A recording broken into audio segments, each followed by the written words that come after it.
بسم الله الرحمن الرحيم. الحمد لله حمدا كثيرا طيبا مباركا فيه كما يحب ربنا ويرضى. أشهد أن لا إله إلا الله وحده لا شريك له، وأشهد أن محمدا عبده ورسوله الناصح الأمين. اللهم صل على نبينا محمد وعلى آله وصحبه أجمعين ومن تمسك بسنته إلى يوم الدين. ثم أما بعد. الحمد لله على نعمة الإسلام والسنة. All praise and thanks belong to Allah for guiding us to Islam and for guiding us to the Sunnah. حدثني جماعة من الشيوخ بإسناد كل إلى سفيان بن عيينة عن عمرو بن دينار عن أبي قابوس مولى عبد الله بن عمرو عن عبد الله بن عمرو بن عاص رضي الله تعالى عنهما أنه قال رسول الله صلى الله عليه وسلم: الراحمون يرحمهم الرحمن ارحموا من في الأرض يرحمكم من في السماء. The Prophet sallallahu alaihi wasallam, he said in this tremendous hadith that those who are merciful, they will be shown mercy by the most merciful. Show mercy, be merciful to those who are in the earth, and the one who is above the heavens, he will show you mercy. The ulama, they mention ذَلِكَ بِأَنَّ الْعِلْمِ رَحْمَةً. They said this is because knowledge is mercy. نَتِيجَتُهُ رَحْمَةً فِي الدُّنْيَا. The result of knowledge is mercy in this world. وَغَايَتُهُ رَحْمَةً فِي الْآخِرَةِ. And the ultimate goal of knowledge is mercy in the hereafter, meaning to attain mercy in the hereafter. We continue going over the tremendous book by the Fadilat al-Shaykh al-Allama al-Hafidh Imam al-Nawawi rahimahullah ta'ala. We have reached the 34th hadith. We have reached the 34th hadith. And that is the hadith عن أبي سعيد الخدري رضي الله تعالى عنه. It is narrated by Abu Sa'id al-Khudri رضي الله تعالى عنه فيما رواه مسلم في الصحيح, and that which Muslim he collects inside of his collection of authentic hadith. قال Abu Sa'id رضي الله تعالى عنه, he said: سمعت رسول الله صلى الله عليه وسلم.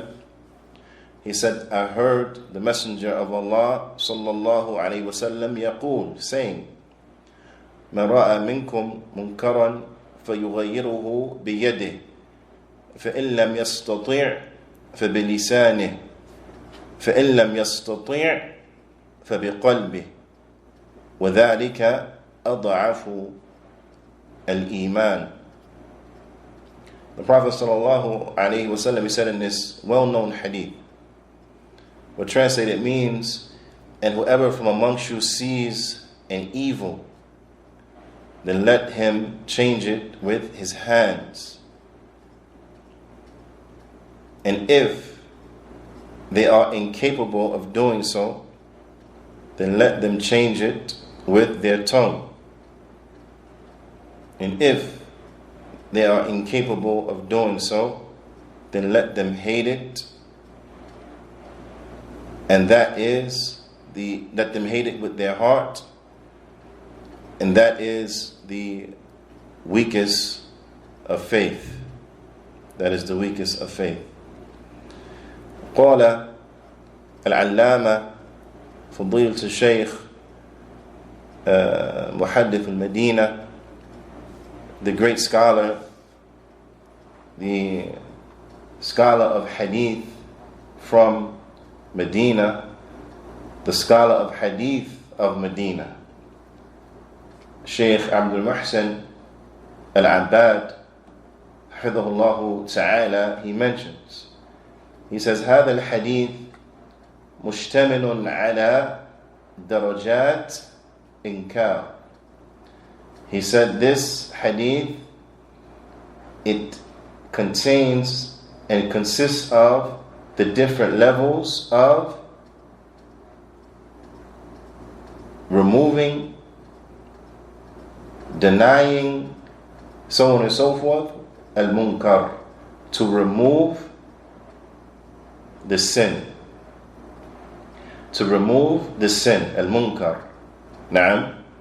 So there are different levels of the removing of a munkar. And not every situation brings the same method of removal. So this is very important to understand, that there is not just one way to remove a munkar, but every situation will have its appropriate course of action in order to remove the munkar. The removing of the munkar, وَأَنَّ مَنْ قَدَرَ عَلَى تَغْيِيرِ بِيَدِهِ, the one who has the ability to remove it with his hands, بِالْيَدِ, he has the ability to remove it with the hand. فَتَعَيَّنَ عَلَيْهِ ذَلِكَ, then for him, it is binding upon him that he does this. The one who has the ability to remove it with their hand, then this is binding upon them that they do this. But before getting into who are the people who remove a munkar with their hand, let us look back and see what is al-munkar. Because up until this point, I haven't translated it to the best of my knowledge. I've been trying not to translate it. Alright? Because it is better that we understand its definition. Now, that we better understand its definition so that we are more capable of identifying exactly what it is, and thus we'll be able to differentiate what it is not. Al-Munkar, the Fadilat Shaykh Salih Al-Fawzan, Hafidhahullah Ta'ala, he mentions inside of his explanation of the 40 hadith. Al-Munkar ما نهى الله عنه ورسوله صلى الله عليه وسلم من الأقوال والأفعال والتصرفات وسمي منكرا لأنه تنكره الفطر والعقول السليمة. Shaykh Fawzan, Hafidhahullah Ta'ala, he mentions that al-munkar, it is that, the definition of it, it is that which Allah has prohibited and that which Allah's Messenger has prohibited, from statements, from actions, and from dealings. Naam, at-tasarrufat, from the way an individual will deal with things, from the way an individual will interact, from interactions. Naam, all of those things that are prohibited, be they statements or actions or interactions, then this is al-munkar. This is al-munkar, which is commonly translated as a sin, whether from amongst you sees a sin or they see an error. Naam, this is commonly how it is translated. But it's important to understand that the munkar, it has been called with this particular name, al-munkar. Naam. Why? Because it is that which the fitrah and the sound intellect, it is that which the fitrah and the sound intellect, they reject it. Naam, they reject it. So this is why it's called munkar. They reject it. They do not accept it. Naam.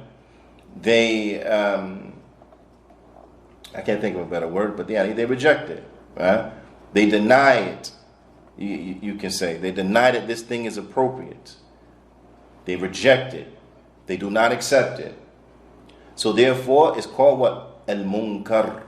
So when one reflects upon those things that are haram, from murder, for example. This is that which the sound intellect, it rejects. Because it knows that what?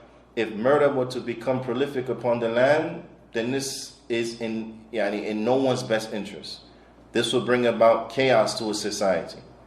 This will bring about chaos and ruin to a society. So it rejects it. Can't have that. Now, it must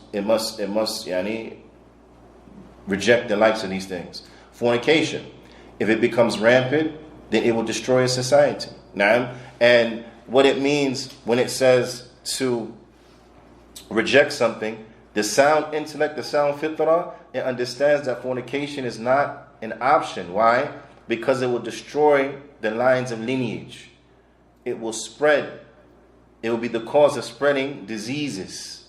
Now, and even if an individual was sick and were to want it for themselves, they will not want it for their mother. They will not want it for their daughters. They will not want it for their aunts. They will not want it for their grandmothers, so on and so forth. Now, because they will realize what the corruption that is contained therein, so they will deny it. They wouldn't want it. So these are the things that are munkar. And it is important that we are able to identify exactly what is a munkar.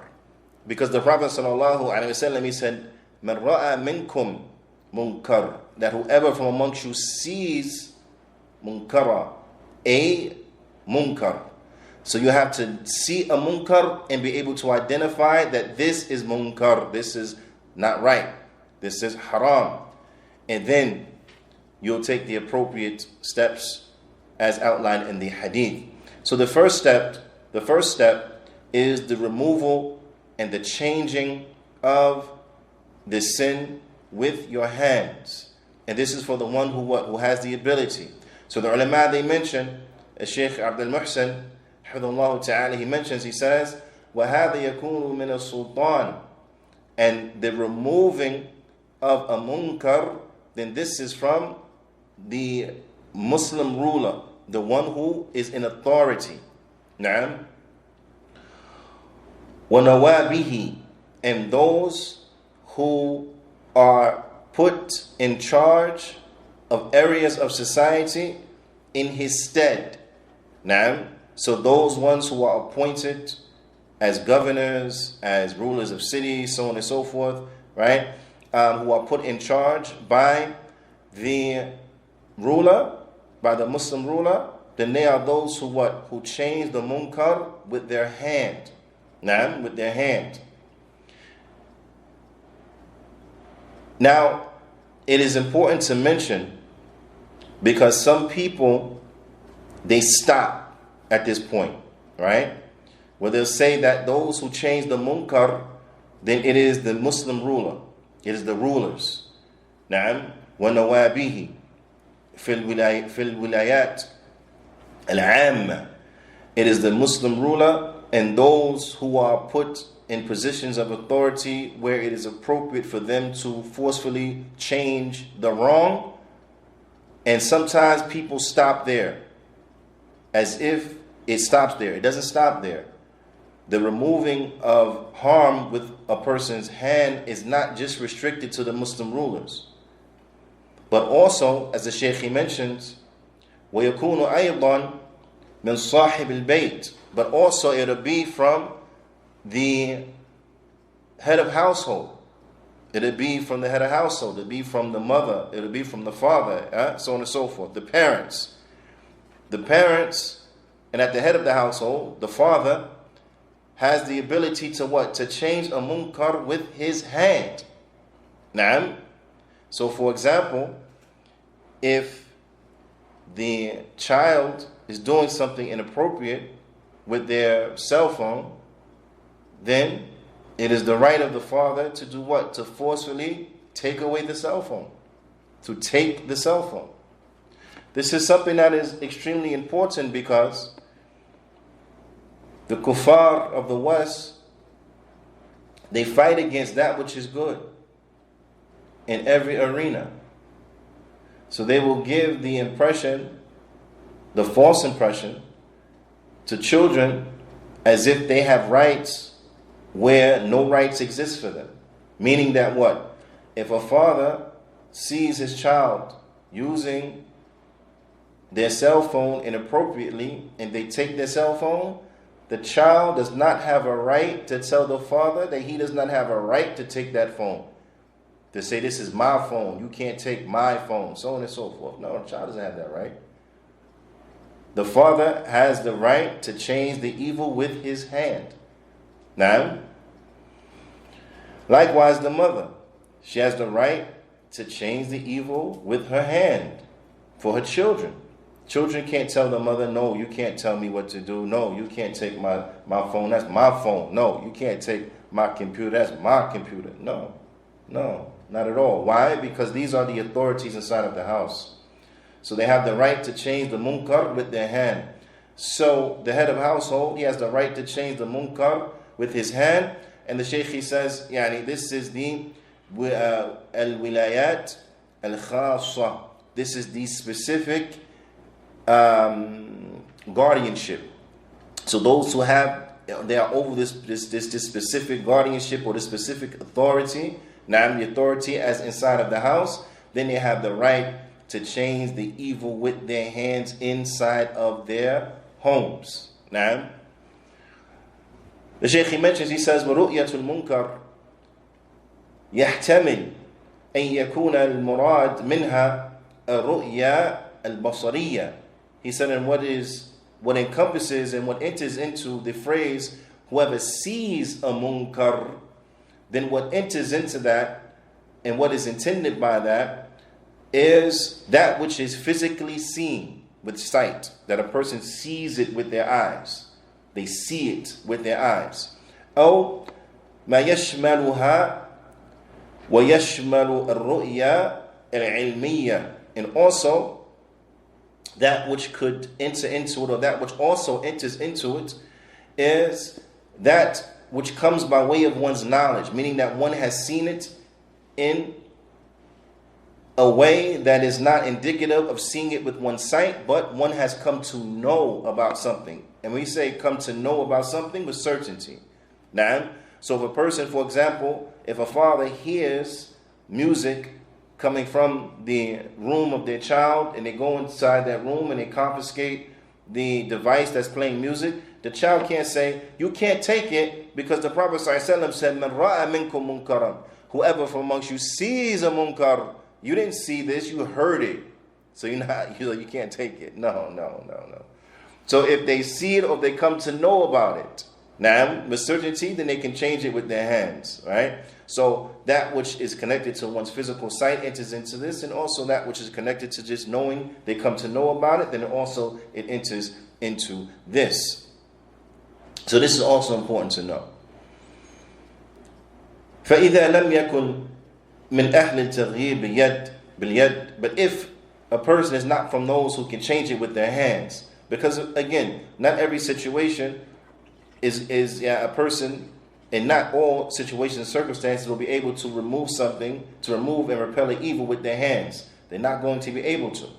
So in the case where a person is incapable of removing it with their hands, why? Because it is outside of their jurisdiction, to the like, and the like, then the Prophet ﷺ, he said that whoever does not have the ability to change it with his hands, then they will change it with their tongue. فَإِن لَمْ يَسْتَطِعْ فَبِلِسَانِهِ. And if he cannot change it with his hands, and they change it with their tongue, and that is by saying something. Naam. انتقل إلى التغيير باللسان. Then they will move on to the next level, and that is changing it with their tongue. So already now one can see that when looking at situations, you have to be able to assess a situation.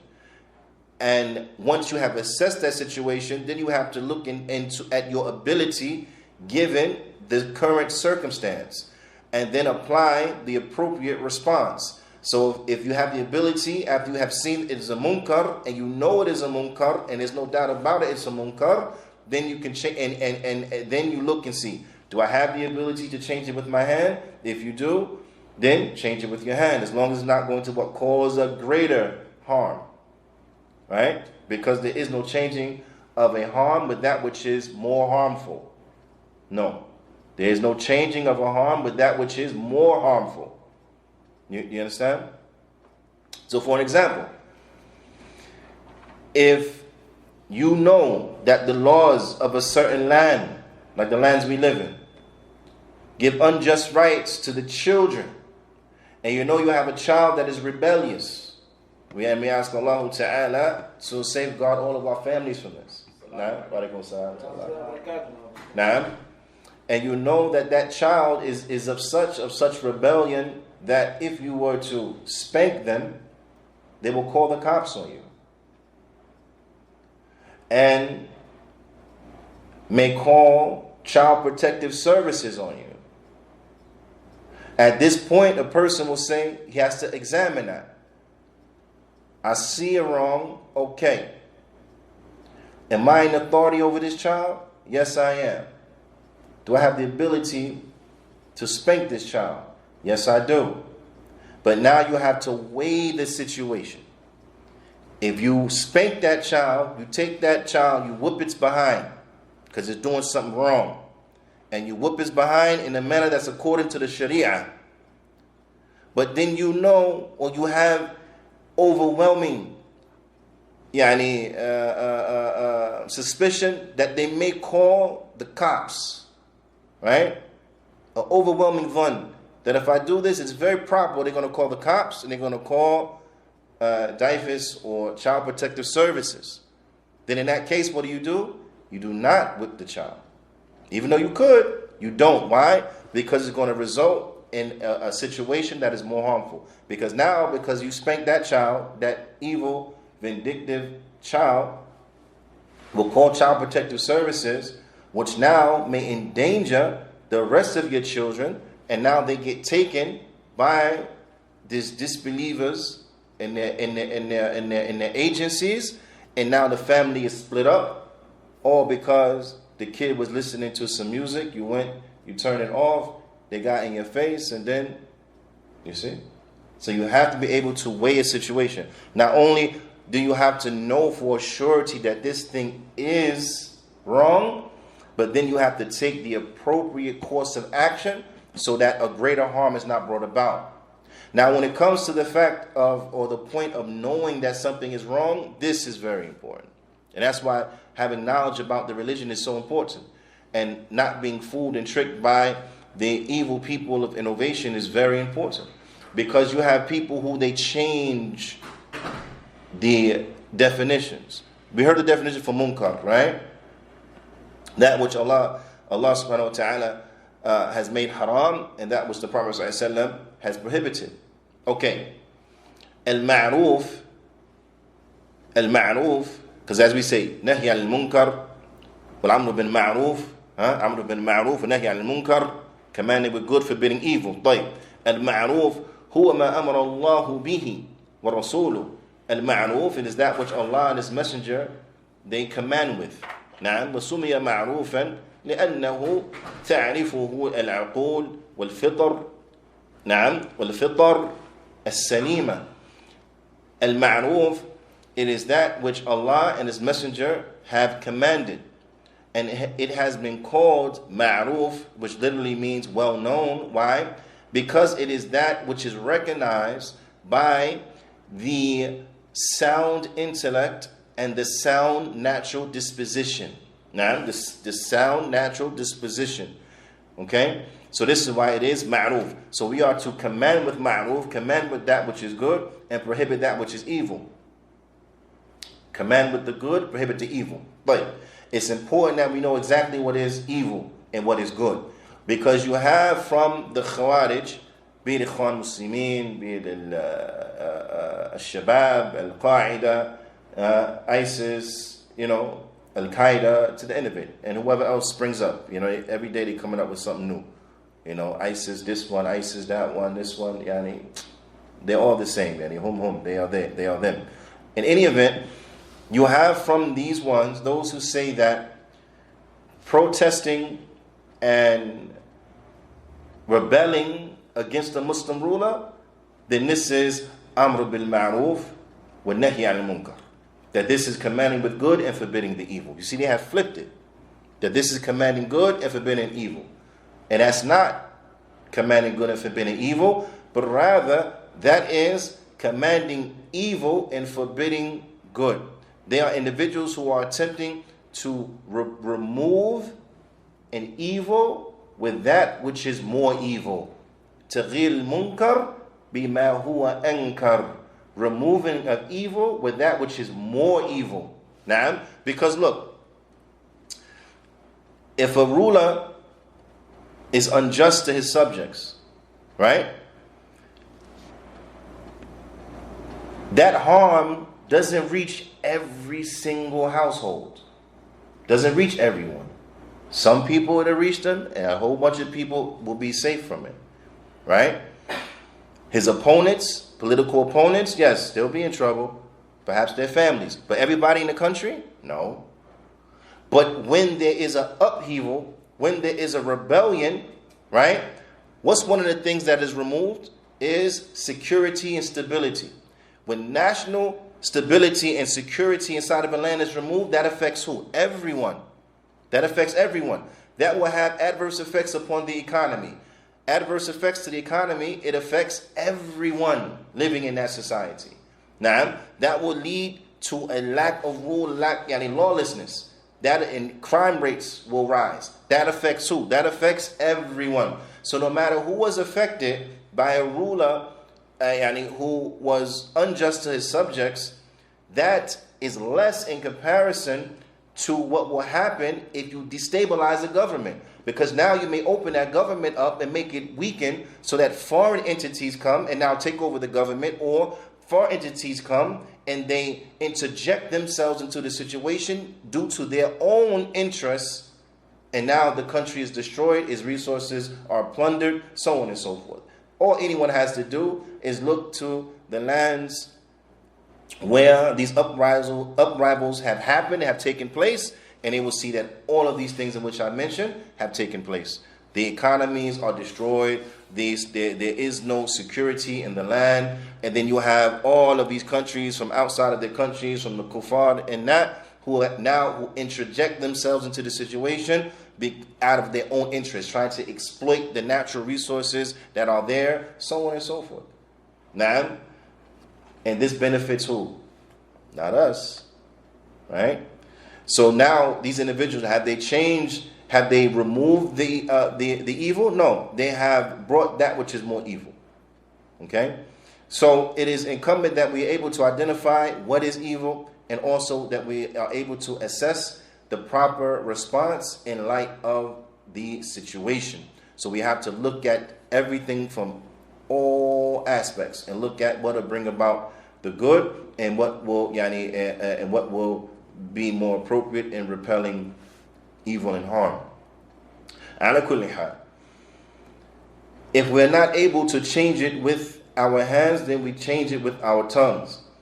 Now, the Shaykh, he says, حَيْثُ يَكُونُ قَادِرًا عَلَيْهِ, when he has the ability to do it. If he can say something, then let him say something. Now, وَإِلَّا فَقَدْ بَقِيَ عَلَيْهِ التَّغْيِيرُ بِالْقَلْبِ, and if not, then there still remains upon him that he has to change it with his heart. He has to change it with his heart. And changing it with his heart means that he hates it inside of his heart. He has to hate it inside of his heart. Not every situation are you going to be able to change with your hands. And not every situation are you going to be able to say something. A person may say, well, I can say something because words are free, right? Maybe not. Maybe not. Words have consequences, right? Words have consequences. I'll give you an example. The alphabet people. I don't mean the alphabet boys. Alphabet people. The LGBTQ, whatever, right? The Rainbow Coalition. For you to get into a verbal altercation with one of these individuals, right? Say it is as an employer to a potential hire. And it becomes clear, she tells you she has a wife, or he tells you he has a husband. And then now you go off on them, right? And so on and so forth. Would that be the best thing to do? Given the climate here? No, not at all. Because they'll sue you, they'll file discrimination, this, and so on and so forth, right? That may turn out bad for you. So in that situation, even though you have the ability to say something, you might be put in a situation that you really can't say anything. You have to hate it in your heart.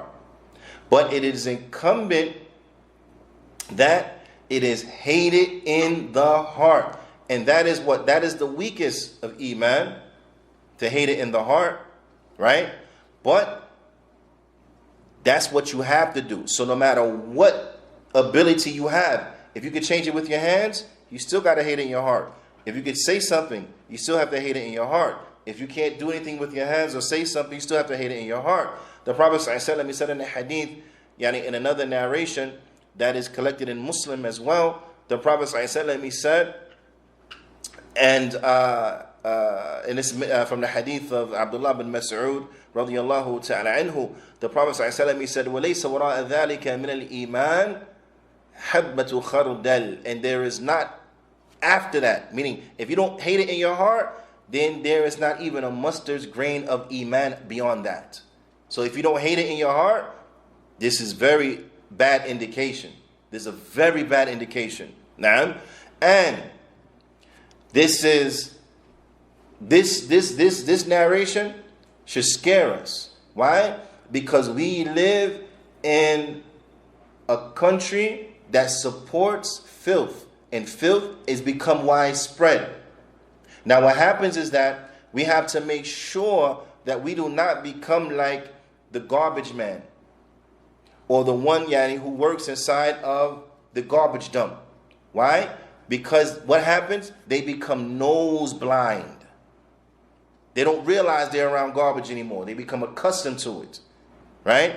The person who works in the fish market, they become nose blind to the smell of fish. The first day they work there, they smell fish. Right? Maybe by the end of that shift, or by the second day, third day, they don't even smell fish anymore. They don't even think about it. It's not until they go home and their wife reminds them that they realize, oh yeah, I must smell fishy because she told me. But you don't realize, because you become nose blind to it. This is what happens when a person becomes acclimated to what? To that situation. The same thing can happen to sin. If you become acclimated to the sin, you become so used to seeing it that it no longer disturbs you, that's a problem. That's a problem. The first time you see something that is shocking, you say, A'udhu Billah. Oh no. There was a brother in Egypt, he was a soccer player. He wanted to come to America so bad. He wanted to come so bad. He kept saying, I want to come to America, I want to come to America. Right? He was telling us his story. Right? He had retired. He was a retired soccer player at the time. But he had some money. So he came to America. He said, my visit and my stay in America was so short. It was so short. He said, really? He said, yeah, it's so short. He said, I flew into New York. I flew into JFK. I got off the plane in JFK. Took the shuttle, right? He probably went down Times Square or something, like this. I forget what he mentioned. But he said, when I finally got out the airport and got into the city, he said, I saw two men kissing each other. He said, I got back in the cab. I went back to JFK, bought a ticket, came back to Egypt. He said, I'm never going back to America. Never going back to America. He had a visceral response to seeing that. He said, oh, this is what America about? Nope. Turned around, came back. He got a ticket, waited in the airport, bought his ticket, waited, and he flew back to Egypt. He said, no way. No way. You see? Now, take that and now compare that to people now who've gotten used to it. You see it, you don't even think about it. Doesn't even cross your mind. Doesn't even cross your mind. You see it, doesn't cross your mind. Now, this is for us as adults. When you see something that you're not accustomed to seeing, it's shocking, right? Now I want you to think about the situation that our children are being put into. Okay?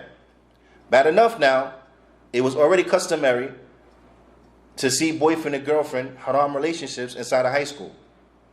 The girl wearing his leather jacket, right? So on and so forth.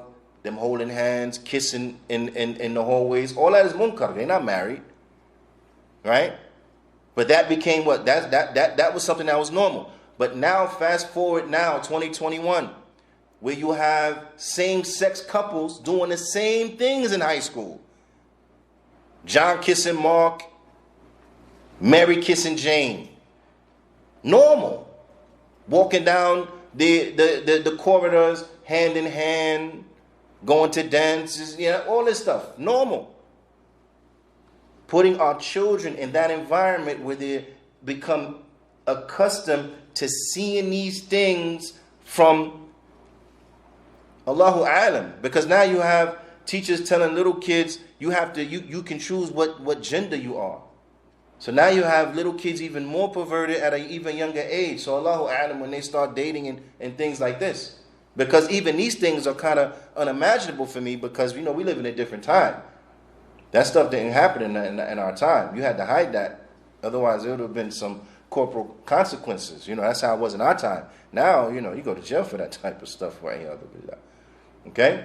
And I'm not advocating or telling anybody to do nothing crazy. No, I'm not saying that. I'm just saying that's how things is different. So even these things, when I hear about them, becomes shocking. Subhanallah. It's gotten that bad. So the point is, if our children become acclimated to this, since they were little, 5th, 6th grade, they've been seeing things like this, right? Whether and living in a society where in school, outside of school, it is well known. On television, it is well known, right? See, we come from a different time. There were cartoons. I don't want to say which cartoons. I don't know nobody, like I'm promoting cartoons, whatever. But there were cartoons that I remember where they didn't sleep in the same bed, right? There were cartoons where they didn't sleep in it. Husband and wife didn't sleep in the same bed. Because at that time, the kuffar had, some sense of shyness. So even a cartoon, because they know it was marketed to children, they didn't sleep. Husband and wife didn't sleep in the same bed. Let alone kiss on screen. They didn't sleep in the same bed. You with me?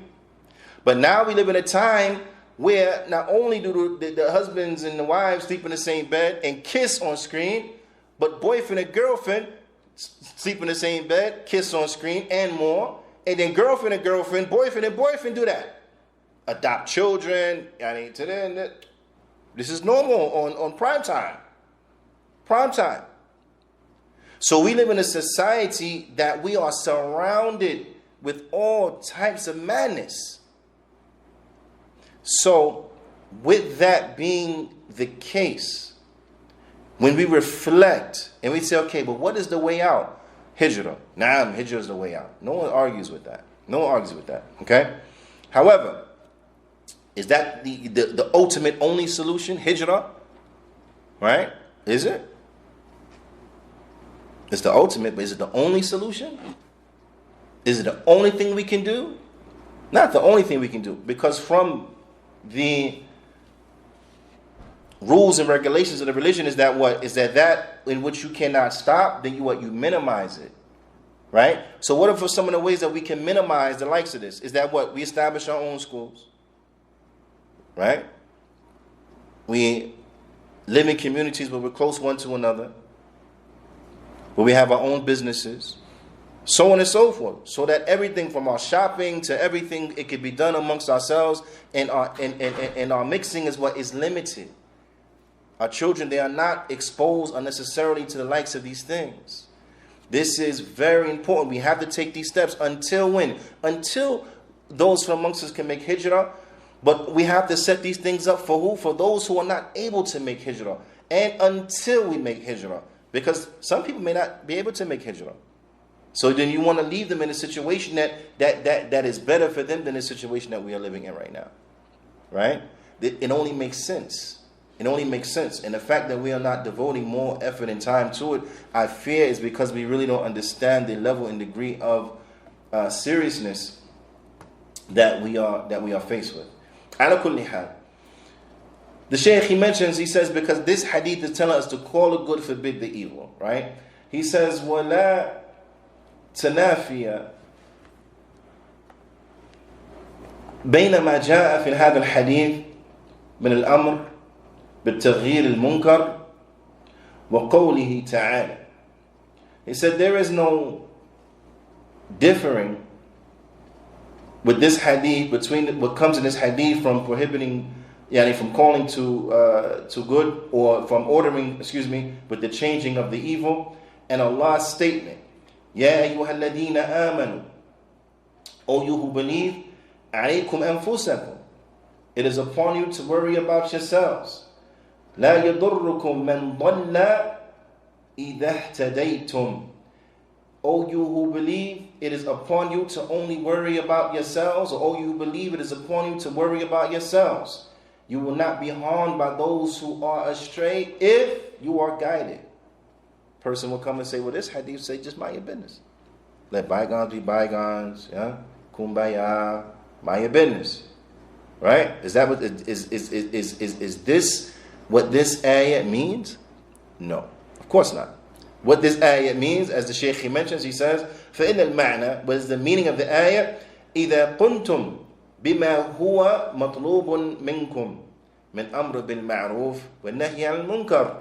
He said this means is that if you have already established that which is requested from you, from commanding with good and from prohibiting evil, now, then at this point, what others do is not upon you. You will not be harmed after that. After you establish calling to good, commanding with that which is good, preventing the evil. You will not be harmed by those who go astray if you are guided. You will only be guided if what? If you do what you're supposed to be doing. Because the reality of it is that it's important to understand as well. The mission is not that you change people's understandings or that you force them to do anything. No. If you can stop something that's wrong, you stop it. Okay? If you have to speak out about it, then you speak out about it. But the reality of it is that you may give da'wah to a people who don't accept your da'wah. But you have done your job. You have called them to do what is right. They didn't listen. It's not upon you to make them listen. It is upon you to strive to call them to what is correct. It is upon you to encourage them to do good and to prevent them from doing evil. That is what is on you. But if they still are going to be neglectful and they don't want to do the good, it's not upon you to force them. You can't force them. If they are persistent upon doing the evil and they still want to live their life upon evil, it's nothing you could do. It's not upon you to force them to change their ways. It's just upon you to what? To call them to what is right and to prohibit them from what is wrong. This is the meaning of the ayah. That if you do what is correct and calling to good, forbidding the evil, you establish what you need to establish, you stay away from what you need to stay away from, so on and so forth, then whoever goes astray after that is not going to harm you as long as you are guided. Why? Because you have done what you are supposed to do. So upon you is yourself, meaning it is upon you to do those things in which Allah Ta'ala has made binding upon you. And for those who would like more on this, the Shaykh he mentions, he says, wa Shaykhuna, he says, and our Shaykh, Shaykh Muhammad al-Amin al-Shinqiti, rahimahullah ta'ala, he has some very beautiful speech as relates to this inside of his tafsir, Adwa al-Bayan, inside of his tafsir, yani fi kitabihi, Adwa al-Bayan, very beautiful, where he speaks about tahqiqat jayyida, some very good points, explanatory points about the affair of calling to good and forbidding evil. Naam. So inshallah ta'ala, the Shaykh encourages the students to refer back to this for more detail on this particular topic and on this particular subject. And that within itself will be a class all by itself. So those who have the ability to refer back to the Bayan, then I encourage them to refer back to it and to read what Shaykh Shinqiti rahimahullah ta'ala he had to say about this particular hadith. And then this particular ayah, And then in this hadith, the Prophet ﷺ, he said, وَذَلِكَ أَضْعَفُ الْإِيمَانِ, and that is the weakest of faith, meaning to hate it in your heart only, then that is the weakest of faith. In that is a proof and evidence that Iman is of different levels. It goes up and it goes down, and not all human beings are on the same level of Iman. Not all of the Muslims have the same level of Iman. So the Sheikh Fawzani mentions, he said, وَمِنَ النَّاسِ مَنْ إِيمَانُهُ قَوِيٌّ. You have from human beings those who their iman, their faith is strong. نعم. وَمِنْهُمْ مَنْ هُوَ إِيمَانُهُ ضَعِيفٌ. And then from them you have those who their iman is weak. Their iman is weak. وَمِنْهُمْ مَنْ إِيمَانُهُ بَيْنَ ذَلِكَ. And then you have from them those who their iman is in the middle. They're in the middle. They're not strong, they're not weak, they're between weak and strong. Right? So iman, it goes up and it goes down. So this is another proof and evidence, which is a refutation on those deviant sects that believe that iman is one thing, like the Khawarij and the Murji'ah, that believe iman is only one thing. If you have it, you have it. If you don't, you don't. No, this shows that iman is of levels. You have some that have strong iman and some who have stronger iman. You have some who have weak iman and some who have weaker iman. So iman is of different types. So there are three takeaways Sheikh Abdul Muhsin, he points out from this particular hadith. From them, and again there are many benefits, but he wants to highlight these three. From them is that wujub al-amr bil ma'ruf wa nahy al-munkar. It shows us the obligation of calling to good and from forbidding evil. It is an obligation. So as Muslims, we should be striving to benefit others by encouraging them to do good and reminding others by cautioning them from doing the evil. وَأَنَّ بِهِ صَلَاحَ الْعِبَادِ وَالْبِلَادِ. And inside of calling to good and forbidding evil, then this will bring rectification for the servants themselves and also for the lands, for the countries. Now, imagine if people call to good and forbid evil, how that will change the society. So much of what we see, we won't see. And a lot of good that we do not see, we will see, and the like. Secondly, is that the changing of evil, then it will be upon different levels, right? So whoever has the ability to change it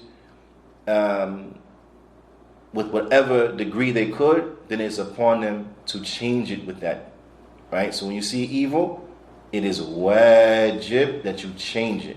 If you can't change it with your hands, then you change it with what? What do you change it with? Now, with your tongue. If you can't change it with your tongue, then you have to change it by hating it in your heart. So no matter what level you're on, you still, if you see an evil, you have something to do. And that is at least hate it in your heart. That is at least hate it in your heart. Which shows us now what? The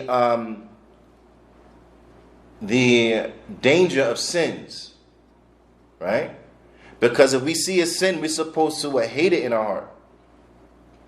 Now think about the people who they indulge in sin to the point that they love the sin.